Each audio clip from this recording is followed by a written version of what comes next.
Hello learners, তোমরা কেমন আছো? নিশ্চয়ই ভালো আছো। আমি তোমাদের বাসন্তী ম্যাম আবারও তোমাদের জন্য নিয়ে এসেছি নতুন আরেকটি ভিডিও, যেখানে বায়োলজি তথা জীববিদ্যা সংক্রান্ত কিছু প্রশ্ন ও উত্তরের সেট রয়েছে। এই ভিডিওটি NEET, ANM, GNM, BSc nursing ও অন্যান্য সকল পরীক্ষার্থীর জন্য খুবই হেল্পফুল হবে। আর সর্বোপরি ক্লাস 11 এবং 12 সকল স্টুডেন্টদের কাছে খুবই ইউজফুল হবে। চলো ভিডিওটি শুরু করার পূর্বে আমি তোমাদের অনেক অনেক শুভেচ্ছা জানাই। ভিডিওটি দেখার সময় সবাই খাতা পেন নিয়ে বসবে, যাতে কোনো অজানা প্রশ্নের উত্তর তুমি এখান থেকে পেতে পারো। যারা মডেল সেট 1 এর ভিডিও এখনো দেখোনি, তারা ডেসক্রিপশনে দেওয়া লিঙ্কটিতে গিয়ে ভিডিওটি দেখতে পারো, এবং যারা টেলিগ্রাম চ্যানেলটি এখনো জয়েন করোনি, সেখানেও লিঙ্কটি দেওয়া আছে, সেখানে লিঙ্কটিতে টেলিগ্রাম চ্যানেলটি জয়েন করতে পারো। চলো আর দেরি না করে এবার আমরা প্রশ্ন ও উত্তরগুলি পড়ে ফেলি।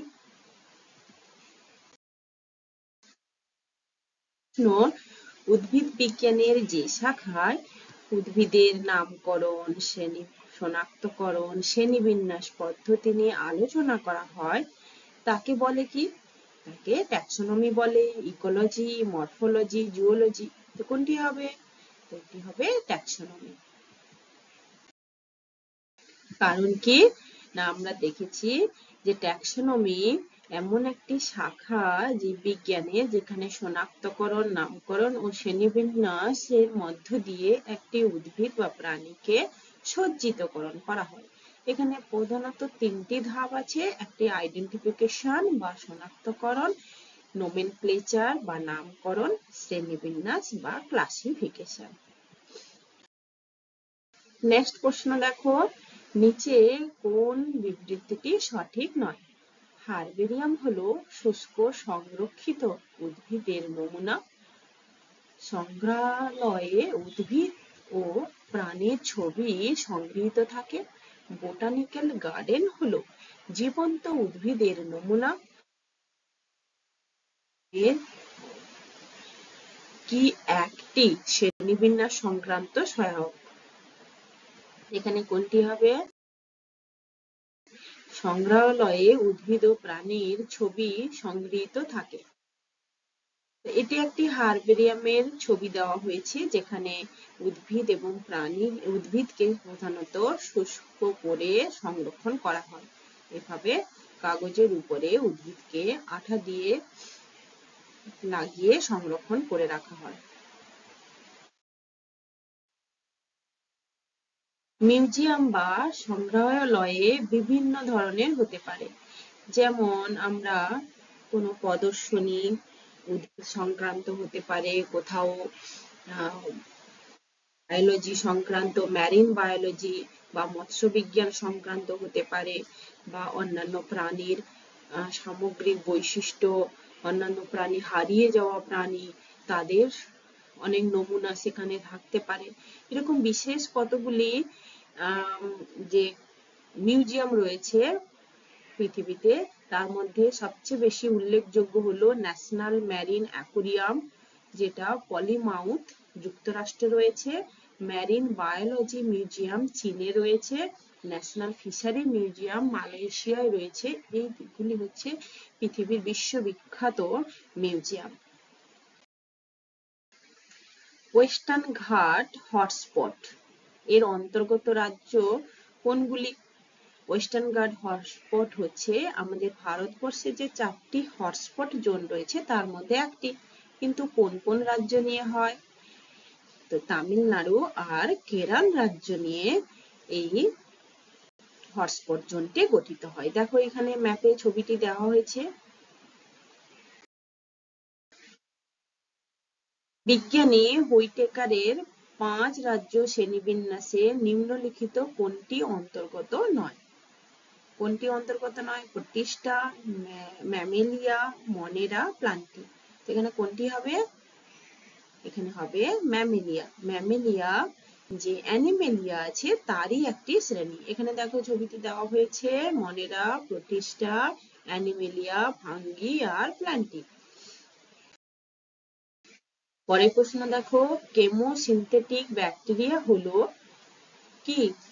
অজৈব যৌগ জারিত করে শক্তি উৎপন্ন করে, অটোট্রফিক সৌরশক্তি ব্যবহার করে শক্তি উৎপন্ন করে এমন একটি ব্যাকটেরিয়া, না ডি হবে এ ও বি। উত্তর কি হবে এখানে?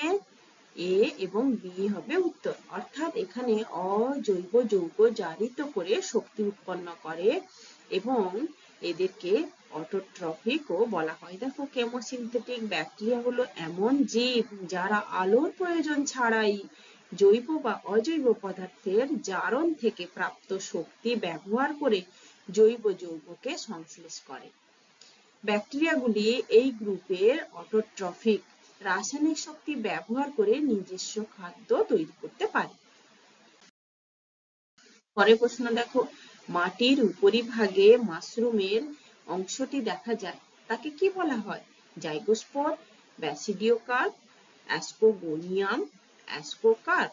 উত্তর কি হবে? ব্যাসিডিওকার্প। এছাড়াও আমরা দেখতে পাচ্ছি এখানে মাশরুমের বা ছত্রাকের অনেক বিভাগগুলি রয়েছে। সেই বিভাগগুলো তোমরা পড়বে, এখানে দেওয়া আছে। ভেক্টর কি? ভেক্টর আশ্রয়দাতা উদ্ভিদ ও প্রাণী, রোগ সৃষ্টিকারী ব্যাকটেরিয়া, রোগ সৃষ্টিকারী ভাইরাস, না প্রিয়ন? উত্তর কি হবে? ভেক্টর হচ্ছে আশ্রয়দাতা উদ্ভিদ ও প্রাণীকে ভেক্টর বলা হয়। নিম্নলিখিত কোন জোটটি খাদ্য উপযোগী শৈবালের উদাহরণ?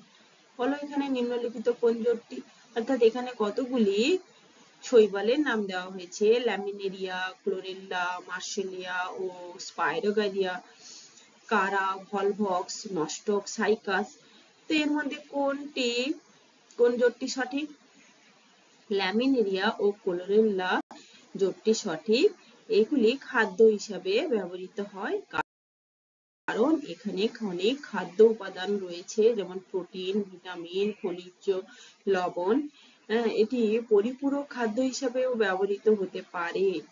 ক্লোরেল্লা এবং ল্যামিনেরিয়া দুটির মধ্যে একটি হচ্ছে সবুজ শৈবাল, গ্রিন অ্যালগি যাকে বলা হয়, আর বাদামি শৈবাল হচ্ছে ল্যামিনেরিয়া। এটি সাধারণত সামুদ্রিক প্রাণী হিসাবে, সামুদ্রিক শৈবাল হিসেবে ব্যবহৃত হয়, যেখানে আয়োডিন, ভিটামিন প্রচুর রয়েছে। এছাড়া এটি ল্যামিনেরিয়া মেডিকেল সায়েন্সে ঔষধি বা শিল্পজাত পণ্য হিসেবে খুব ব্যবহার রয়েছে। শৈবাল ও ছত্রাকের মধ্যে প্রধান পার্থক্য হলো, শৈবালে সঞ্চিত খাদ্য শ্বেতসার এবং গ্লাইকোজেন হলো ছত্রাকের সঞ্চিত খাদ্য। শৈবালের কোষ প্রাচীরে থাকে সেলুলোজ, ছত্রাকের কোষ প্রাচীরে থাকে কাইটিন। শৈবালের পুষ্টি স্বভোজী, ছত্রাকের পুষ্টি পরভোজী। সব কয়টি আমরা এখানে সবার মধ্যে যেটা মোস্ট অ্যাপ্রোপ্রিয়েট সেটা হবে শৈবালে কোষ প্রাচীরে সেলুলোজ থাকে, ছত্রাকে কাইটিন থাকে। এছাড়া অন্যান্য আমরা কতগুলি পার্থক্য এখানে দেখতে পাচ্ছি শৈবাল এবং ছত্রাকে। শৈবাল সাধারণত ক্লোরোফিল যুক্ত ফটোসিনথেসিসকারী উদ্ভিদ, আর ছত্রাক ক্লোরোফিল বিহীন একটি উদ্ভিদ যার কোষ প্রাচীরে কাইটিন রয়েছে। পাইন গাছের বাদামি বর্ণের আঁশ সদৃশ্য পাতাকে কি বলা হয়? স্বল্পপত্র, পর্ণপত্র, যৌগিক পত্র, পক্ষল। উত্তর কি হবে? স্বল্পপত্র। পাইন গাছ সাধারণত পাহাড়ি এলাকায় হয়। এটির পাতাগুলি ছুঁচের মতো সূক্ষ্ম এবং এই গাছটি শঙ্কুর মতো হয়, কিন্তু খুব লম্বা হয়, সোজা হয়, কাণ্ডে বাকল মোটা হয়, খসখসে হয়। গাছটি নিজেকে রক্ষা করার জন্য প্রধানত শীতল মৃদু জলবায়ুতে এরা জন্মায় এবং নিজের বাইরের পাতাগুলির বাইরে একটি মোমের আস্তরণ রয়েছে। নেক্সট প্রশ্ন, প্রোটিনের অ্যামাইনো অ্যাসিডের অ্যামাইনো অ্যাসিডের যে শৃঙ্খল থাকে সেই শৃঙ্খলগুলি কি বন্ধনের মাধ্যমে যুক্ত থাকে। এই বন্ধনটাকে কি বলা হয়? পেপটাইড বন্ধন, আয়নীয় বন্ধন, হাইড্রোজেন বন্ধনী, গ্লাইকোসাইডিক বন্ধন। কি হবে এখানে? পেপটাইড বন্ড বা পেপটাইড বন্ধন। দেখো, একটি আলফা অ্যামাইনো অ্যাসিডের কার্বক্সিল গ্রুপের সাথে আরেকটি আলফা অ্যামাইনো অ্যাসিডের অ্যামাইনো গ্রুপের ঘনীভবন বিক্রিয়ার যে বিশেষ অ্যামাইন্ড বন্ধন সৃষ্টি হয় তাই হলো পেপটাইড বন্ধন। প্রোটিনের ভেতরে অ্যামাইনো অ্যাসিডরা এই বন্ধনেই আবদ্ধ থাকে। দেখো, এখানে আমরা দেখতে পাচ্ছি এটি একটি অ্যামাইনো অ্যাসিড, এটি একটি অ্যামাইনো অ্যাসিড। এই দুটো অ্যামাইনো অ্যাসিড একে অপরের সাথে এই বন্ধনে যুক্ত রয়েছে। একটি হচ্ছে কার্বক্সিল গ্রুপ ও এবং এইচ, আর একটি হচ্ছে কি এখানে অ্যামাইনো গ্রুপ। এইভাবে যুক্ত আছে কার সাথে? এই বন্ধনটির নাম হচ্ছে পেপটাইড বন্ধন। ওকে, সরল কোয়ামাস এপিথেলিয়াম পাওয়া যায় প্রাণীদেহের কোন অংশে? ব্রঙ্কাইতে, অ্যালভিওলাইতে, শ্বাসনালীতে, ব্রঙ্কিওলে। তো এখানে উত্তর কি হবে? অ্যালভিওলাইতে আমরা সাধারণত সরল কোয়ামাস এপিথেলিয়াম পাওয়া যায়। এই এপিথেলিয়াম গুলো সাধারণত অবস্থান করে শ্বাসযন্ত্রের সিস্টেমের মধ্যে। ঠিক আছে, এগুলি পাতলা আস্তরণ দ্বারা তৈরি হয়। দেখো, এখানে এইগুলো হচ্ছে একদম যে রয়েছে সিম্পল কোয়ামাস এপিথেলিয়াম। মানুষের দেহের কোন অঙ্গে কুফার কোষ দেখা যায়? যকৃতে, বৃক্কে, হৃৎপিণ্ডে, অগ্ন্যাশয়ে। উত্তর কি হবে? যকৃতে আমরা সাধারণত কুফার কোষ দেখতে পাই। নিম্নলিখিত কোন প্রাণী পৈকিলীয় থার্মোয়াস বলা হয় বা পৈকিলীয় থার্মিকও বলা হয়? সাপ, ব্যাঙ, মাছ সব কয়টি? কি হবে এখানে উত্তর? সব কয়টি। অর্থাৎ সবগুলোই হচ্ছে poikilothermous animal is also known as poikilothermic বা এটোথার্মাস। এই সকল প্রাণীগুলো সাধারণত বডির যে টেম্পারেচার সেই টেম্পারেচার কম থাকে, এরা কোল্ড ব্লাডেড হয়। হ্যাঁ, এবং এই এনভায়রনমেন্টের সাথে এদের ব্লাডের টেম্পারেচারও চেঞ্জেবল, পরিবর্তিত হতে পারে। নেক্সট প্রশ্ন দেখো, নিম্নে কোন কোষীয় অঙ্গাণু পর্দাবিহীন হিসেবে চিহ্নিত? রাইবোজোম, সেন্ট্রোজোম, প্লাস্টিড, গলগি বস্তু। কোনটি হবে এখানে? রাইবোজোম হচ্ছে কি একটি কোষীয় অঙ্গাণু যেটি পর্দাবিহীন অবস্থায় থাকে। এটি প্রোটিন সংশ্লেষে সাহায্য করে এবং ট্রান্সলেশনেও প্রক্রিয়ায় সাহায্য করে। মেসেঞ্জার আরএনএ থেকে অ্যামাইনো অ্যাসিড গুলো সঠিক ক্রমে যুক্ত হয়ে প্রোটিন তৈরি করতে পারে। ইনফর্মোজোম গঠিত হয় নিম্নলিখিত কোন উপাদান দিয়ে? নন হিস্টোন প্রোটিন ও এমআরএনএ দ্বারা, হিস্টোন প্রোটিন ও এমআরএনএ দ্বারা, হিস্টোন প্রোটিন ও ডিএনএ দ্বারা, নন হিস্টোন প্রোটিন ও ডিএনএ দ্বারা। উত্তর কি হবে এখানে? নন হিস্টোন প্রোটিন এবং এমআরএনএ যেটা মেসেঞ্জার আরএনএ দ্বারা গঠিত হয় ইনফর্মোজোম। ঠিক আছে,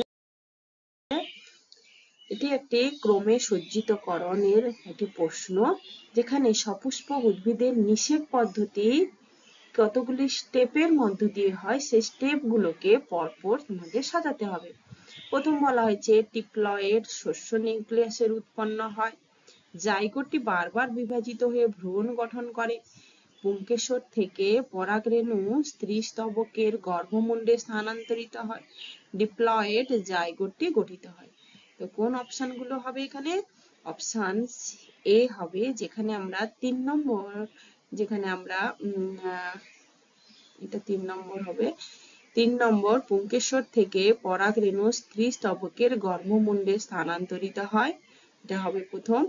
তারপর আমরা দেখব 4 নম্বরে ডিপ্লয়েড 2n জাইগোটটি গঠিত হয়। তারপর দেখব জাইগোটটি বারবার বিভাজিত হয়ে ভ্রূণ গঠন করে। ডিপ্লয়েড শস্য নিউক্লিয়াস উৎপন্ন করে। ঠিক আছে, তাহলে আমরা এখানে একটু লিখে দিই যে এখানটা এটা ব্ল্যাক কালার নেন একটু। 3 নম্বর এটা 3 নম্বর, সরি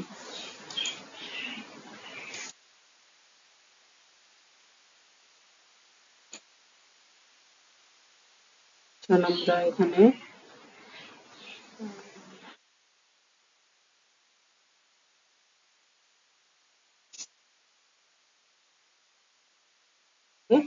আমাদের হয়ে গেছে। তো আমরা এখানে ফার্স্ট অপশন কোনটা দেখতে পাবো? এই 3 নম্বরটা, যেখানে পুংকেশর থেকে পরাগ রেণু স্ত্রী স্তবকের গর্ভমুণ্ডে স্থানান্তরিত হয়। তারপর কি দেখতে পাবো? 4 নম্বরে ডিপ্লয়েড জাইগোট তৈরি হবে। জাইগোটের পরে সময় কি হয় না ডিপ্লয়েড শস্য নিউক্লিয়াস তৈরি হয়। তারপর জাইগোটটি বিভাজিত হয়ে ভ্রূণ গঠন করে। আমরা এগুলো পড়েছি, জানি। নেক্সট, এখানে স্তম্ভগুলো দেওয়া হয়েছে, ম্যাচ করো। যে এখানে বলা হয়েছে নিডোপ্লাস্ট কোষ কোন প্রাণীদের দেখা যায়? অ্যামিবোসাইট, অস্কিলাম, অস্টিয়াম, হিমোসিল গহ্বর। নিডোপ্লাস্ট কোষ আমরা কোথায় দেখতে পাবো? এখানে নিডারিয়া। অর্থাৎ অ্যামিবোসাইট কোষ আমরা কোথায় দেখতে পাবো? টিনোফেরা। অস্কিউলাম ও অস্ট্রিয়াম দেখতে পাবো পরিফেরা। হিমোসিল গহ্বর আমরা দেখতে পাবো আর্থ্রোপোডা গ্রুপের মধ্যে। পিতকন্দ, গ্রন্থিকন্দ, গুড়িকন্দ, স্বল্পকন্দ, এগুলি নিম্নলিখিত কার মধ্যে স্তম্ভগুলি মিলন হচ্ছে? আদা, রসুন, আলু, ওল। উত্তরে আমরা কি দেখবো? এখানে স্ফীতকন্দ সে চলে যাচ্ছে আলু, গ্রন্থিকন্দ হয়ে যাচ্ছে ওল, গুড়িকন্দ এটি হচ্ছে আদা, আর স্বল্পকন্দ হচ্ছে রসুন। এরপর দেখো আমরা এখানে মেয়োসিস কোষ বিভাজনে যে প্রোফেজের উপদশাগুলি রয়েছে 5খানা: leptotene, zygotene, pachytene, diplotene, diakinesis. এর মধ্যে কোন বৈশিষ্ট্যগুলি ঘটে থাকে? দেখো, জাইগোটিন উপদশায় আমরা সাইন্যাপসিস যে জোড় বাঁধা সেটা দেখতে পাই। প্যাকিটিন উপদশায় আমরা দেখতে পাই ক্রসিং ওভার। ডিপ্লোটিন উপদশায় আমরা দেখতে পাই কায়াজামাটার গঠন। আর ডায়াকানেসিসে হচ্ছে টার্মিলাইজেশন পদ্ধতি এখানে দেখা যায়। এরপর অ্যাসারশন ও রিজিওনিং এর পর্বগুলি আমরা একটু দেখব। এখানে কাণ্ডের পর্বগুলি একটি নির্দিষ্ট ব্যবধানে দূরত্বে থাকে। বিবৃতি 1-এ বলা হচ্ছে বা অ্যাসারশনে বলা হচ্ছে, কারণ বলছে পর্ব থেকে পাতা উৎপন্ন হয়। এই দুটোই সত্য, একে অপরকে সাপোর্ট করছে। তো আমরা এখানে দেখতে পাবো যে বিবৃতি এবং কারণ উভয়ই সত্য এবং উভয় একে অপরকে যথার্থ ব্যাখ্যা বা সাপোর্ট করছে। এর মধ্যে অপরিহার্য ফ্যাটি অ্যাসিড কোনগুলি লেখো? অপরিহার্য ফ্যাটি অ্যাসিড আমরা জানি যে সকল ফ্যাটি অ্যাসিড দেহে সংশ্লেষিত হয় না, কিন্তু শরীরের প্রয়োজনে আমাদের বাইরে হতে খাদ্য হিসাবে গ্রহণ করতে হয়। এর মধ্যে কোনটি হবে তাহলে? তো আমরা এখানে দেখবো অ্যারাকিটোনিক অ্যাসিড, লিনোলেইক অ্যাসিড আর লিনোলেইক অ্যাসিড। একটা লিনোলেনিক অ্যাসিড আর একটা লিনোলেইক অ্যাসিড, এই তিনটি হচ্ছে অপরিহার্য ফ্যাটি অ্যাসিড। আবার একটি স্টেটমেন্ট প্রশ্ন এসেছে। বিবৃতিতে বলা হচ্ছে প্রস্থেটিক গ্রুপ সমন্বিত একটি সম্পূর্ণ সক্রিয় অনুঘটন সম্পূর্ণকারী উৎসেচককে অ্যাপোএনজাইম বলা হয়। বিবৃতি 2-তে বলা হচ্ছে সহ উৎসেচক বা ধাতব আয়ন উৎসেচক প্রোটিনের সঙ্গে যুক্ত হলে তাকে প্রস্থেটিক গ্রুপ বলা হচ্ছে। তাহলে প্রস্থেটিক গ্রুপ ও অ্যাপোএনজাইম কাকে বলা হচ্ছে? তো উত্তরে কি হবে? বিবৃতি 1 এবং বিবৃতি 2 দুটোই মিথ্যে। প্রস্থেটিক গ্রুপ সমন্বিত একটি সম্পূর্ণ অনুঘটনকারী উৎপন্ন উৎসেচকে অ্যাপোএনজাইম বলা হয় না। এখানে আমরা দেব প্রস্থেটিক গ্রুপ হলো অ্যামাইনো অ্যাসিড ধর্মী এক ধরনের পদার্থ যা যুগ্ম প্রোটিনের অংশ হিসাবে বর্তমান এবং অ্যাপোপ্রোটিনের অংশের সাথে কঠিন সমযোজী বন্ধনের দ্বারা যুক্ত থাকে। এখানে অ্যাপো এনজাইম প্রস্তুতি গ্রুপ, এটা অ্যাপো এনজাইম, এটা হচ্ছে কৃত্রিম গঠনগুলি প্রোটিনের সাথে যুক্ত হয়ে কিভাবে সমযোজী বন্ধন তৈরি করে। একটি কেস বেসড প্রশ্ন আমরা এখানে দেখব। আমাদের হৃৎপিণ্ড জীবিত অবস্থা কোনোদিনই কাজ বন্ধ করে না, এর কারণ কি হতে পারে? হৃৎপিণ্ডে হৃৎপিণ্ডে যে হৃৎপেশি রয়েছে তাকে ল্যাকটিক অ্যাসিড উৎপন্ন হয় না। হৃৎপেশিতে ইন্টারক্যালেটেড ডিস্ক এবং প্রচুর মাইটোকন্ড্রিয়া থাকে। হৃৎপেশিতে রক্তবাহের সংখ্যা কম। এখানে সব কয়টি সঠিক, তো উত্তর কি হবে? হৃৎপেশিতে ইন্টারক্যালেটেড ডিস্ক এবং প্রচুর মাইটোকন্ড্রিয়া থাকে। হৃৎপেশিতে মাইটোকন্ড্রিয়া অত্যন্ত গুরুত্বপূর্ণ ভূমিকা পালন করে। মাইটোকন্ড্রিয়া প্রায়ই কোষের পাওয়ার হিসেবে কাজ করে এবং এটি প্রচুর শক্তি উৎপাদন করতে পারে। তাই হৃৎপেশিতে মাইটোকন্ড্রিয়ার প্রধান কাজগুলি এখানে দেখো: এটিপি উৎপাদন করা, কোষীয় শ্বাস-প্রশ্বাস, কোষের ক্যালসিয়াম নিয়ন্ত্রণ করা, তারপর হচ্ছে অ্যাপোপ্টোসিস যে প্রক্রিয়ায় অংশগ্রহণ করা। একটি আমরা বিবৃতি দেখছি, যোজক কলা বা যোগ কলা দেহের বিভিন্ন অঙ্গসমূহের মধ্যে সংযোগ রক্ষা করে, তাকেই বলা হচ্ছে বাইন্ডিং টিস্যু। এই প্রকার বাইন্ডিং টিস্যুগুলি এপিথেলিয়াম স্তর থেকে উৎপত্তি লাভ করে। তাহলে এটা কি সঠিক না ভুল? বিবৃতি 1 সেটি হচ্ছে সঠিক এবং বিবৃতি 2 হচ্ছে মিথ্যে। কলার এখানে কতগুলি উদাহরণ দেওয়া আছে: রক্ত, অস্থি, cartilage, fatty tissue, adipose tissue যেটা লসিকা লিম্ফ। তোমাদের হোমওয়ার্ক একটি প্রশ্ন, বুলিফর্ম কোষ দেখা যায় কোথায়? এটি তোমরা কমেন্টে জানাবে। এটি তোমাদের জন্য হোমওয়ার্ক প্রশ্ন। ভিডিওটি যদি ভালো লাগে তোমরা একটা শেয়ার, লাইক এবং সাবস্ক্রাইব করবে চ্যানেলটা। ধন্যবাদ সবাইকে কোশ্চেন আনসার গুলি প্র্যাকটিস করার জন্য। দেখা হচ্ছে পরবর্তী আরেকটি সেশনে। নমস্কার।